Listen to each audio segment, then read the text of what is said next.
Hey everybody, quick update. We just ordered the OutEquip Pro 24 volt rooftop AC/heater type unit. We're super excited about it. It's going to be here next week sometime. Don't know when, but I think it's about 6 days, 7 days for it to get here.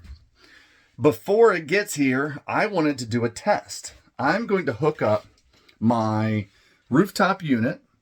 I'm going to hook it up to where the 110 unit runs off of our solar battery system. Now, we don't have the PV hooked up yet, so we don't have any solar panels or anything done. All we are just running straight off the battery. So the battery is at 99%. I'm going to get this hooked up, run the 110 for 5, 10, and 15 minutes.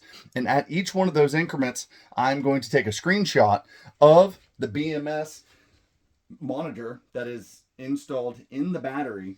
I'm going to go ahead so that we can see roughly how much power the 110 uses. And then when we get the OutEquip Pro installed, we're going to do the exact same thing. We're going to do it when the temperature's about equivalent outside. I'm sweating like a pig in this place today. And we're going to get it running, do a 5, 10, 15, and we're going to see what the battery droppage is, and just to see overall how much better is it than a 110 unit. So stay tuned. I can't wait to compare all of this information and to give you guys a solid answer of whether or not it's a better upgrade. I'm up on the roof. I got the old one out and I finished cleaning everything. But before you put down the new seal, before you peel it and you put it down, it's best that you go ahead and use some alcohol to clean around to make sure it's going to stick and adhere very well. You don't want this to come off and then or to fail. And then on top of it, I'm actually going to be taking my sealant, lap sealant. I'm going to use that and I'm going to put a bead all the way around the bottom of this just for good measure. And I will point out that the manual says to do so as well for extra security. So extra water resistance. And considering this is on the roof of the RV, why not? This is an open tube. I've already used it for the wire gland and everything else doing the caulking on the roof. Why not just go ahead and use it since I have it and it's open? All right, well, here we go.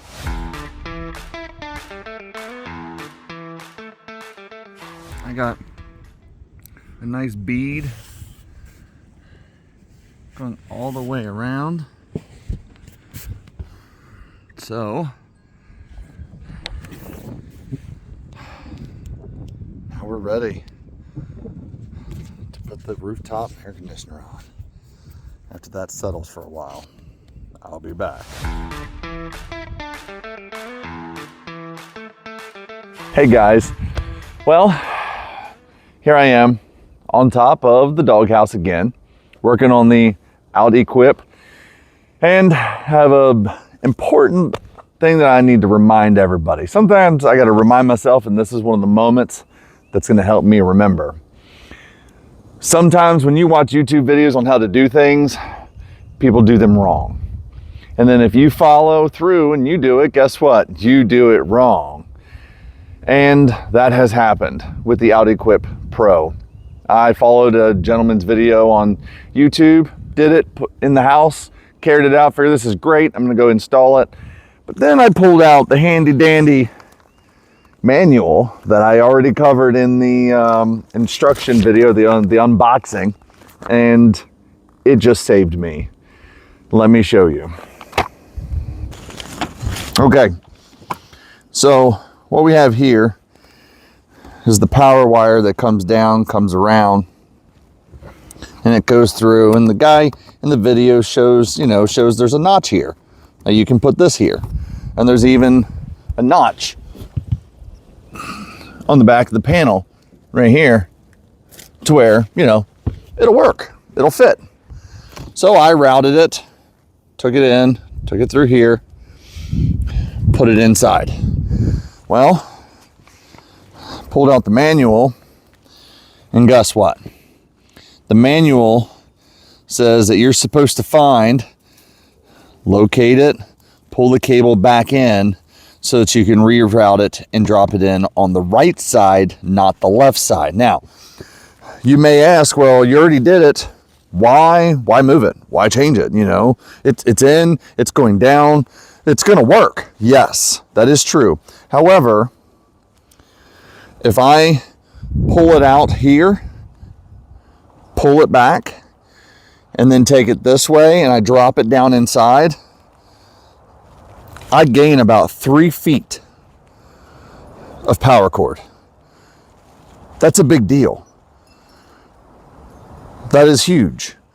I want that extra feet because I already have to run extra to get to the battery. But now I can actually do it with a little bit less of what I had, or it just gives me a cushion just in case I end up being short.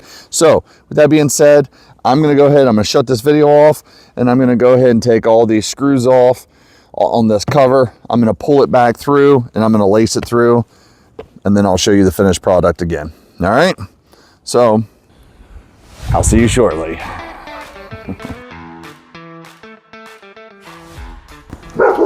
All right, so it wasn't that hard to get it pulled back through.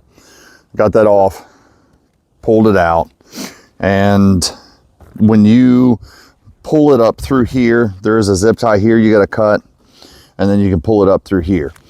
Once you get it, the end, a 5/16 will get this off. It's just a 80 amp fuse that's built into it, which is pretty awesome. I want to say this is pretty awesome. The OutEquip, they do this. They have they pre-installed an 80 amp fuse into it.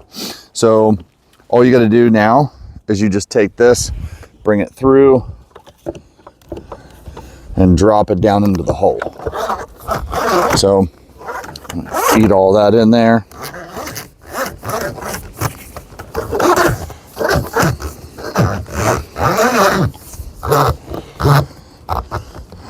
And now just tuck it away and put the cover on it. We'll be good to go.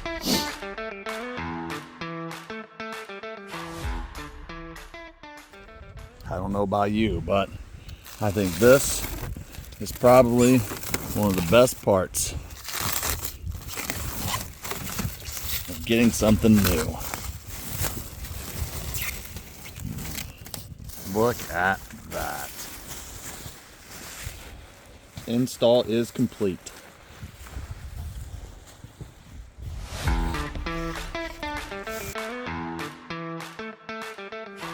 Hey guys, guess what?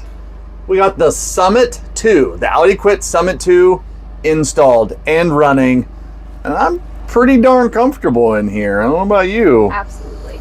So real quick, there's a couple things that I wanted to go over, or we wanted to go over. We wanted to talk about, first, I guess, the negatives. There were 3 negatives, 3 main ones that I didn't like when it came to installing this.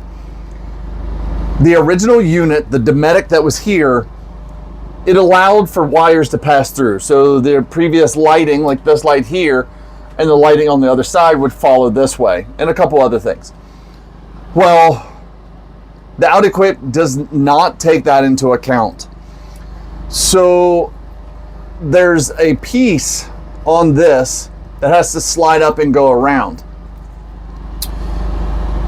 I needed that space to run the electrical wires around so that the solar could be ran through, go to the inverter, but also so the existing wires could also go through.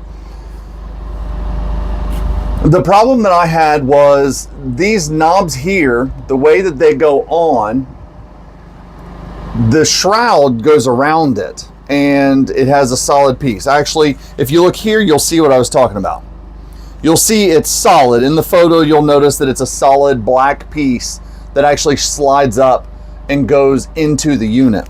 Well, if you look at this one over here, you'll see where I had to modify it. I had to cut the sides. I had to cut the sides out so that the wires could fit, but yet it would still hug and still hold and still give me the air pressure that I need that's coming out now, which is beautiful. It's working wonderfully.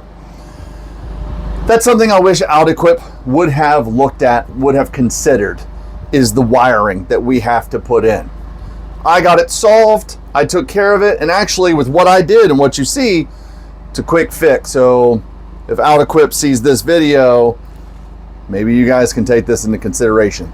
Second part, you'll also see in this picture, you'll notice the bolts.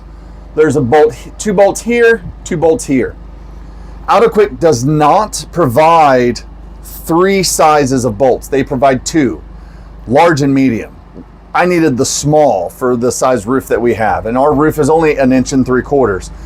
So to make up for that, I had to use a power tool and I had to hack them off, cut them so that I could fit this on. Not that big of a deal. I kind of knew what I was getting into because I did see other videos where people had mentioned that they had to cut the bolts. Not a big deal. But we were able to take care of that. We were able to resolve that without an issue. One other negative is you can turn the unit on here. There's a power button. You can change the temperature settings and the fan speed. But you cannot turn on the LED lights without the remote. You cannot switch the air conditioner to heat or fan without the remote. Or, one good thing is, OutEquip did put in Bluetooth. So I was able to connect my phone to it, and just in case you lose this or the batteries go bad in it, you do have the option to use the app so that you can make the adjustments. That's pretty much the main negatives. What do you think? Yeah, I think so. Did you notice anything that you wanted to, any negatives? Just the remote. The remote was the biggest thing for her. So now let's go to the positives. So when we ran the system, we ran the wires down and around, and it worked perfectly. I'm really happy with, first and foremost, that it came with an 80 amp fuse on the positive side. That saves you money. When you're putting in a system like this, every little dollar counts. So not having to worry about the 80 amp fuse and have to buy an extra one, that's great. They included it. Now there is, as I think I mentioned in another video, or the first part of this video that you're watching now, was there was a YouTube video that showed the incorrect way to wire through the system. I fixed it, and I said, I'm like, this is, it might be pointless. However, if you need this extra, maybe 3 feet of extra length, if you need it, it's there. Why waste it?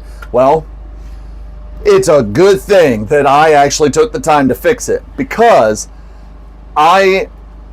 with that extra length that I had, I only had maybe a foot of wire. So it saved me. If I hadn't done it, I would have had to rerun all the wires back through, trace them all out, then redo it, and then drop them in and put them back in. So anyways, just do it the right way the first time and use that extra space. Now, another positive, I would say that the packaging was phenomenal. It was very solid. It had good styrofoam. It had good protection all the way around, on the sides, on the top, and the bottom. Great packaging. Loved it. It also came with 2 different gaskets. So depending on the roof hole that you have, it came with a rectangle gasket, and it also came with a square gasket. I used the square, didn't need the rectangle, but luckily I was able to just give that to the person who bought the Dometic from us and used it. So now they didn't have to buy a gasket, which is great.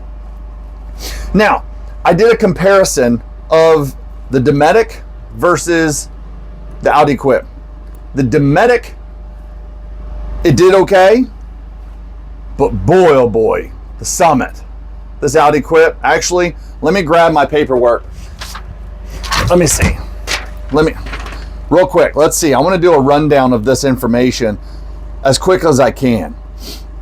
So with the comparison, the 110 Dometic, which is a 13.5 BTU, versus the OutEquip Summit 2, which is a 24 volt.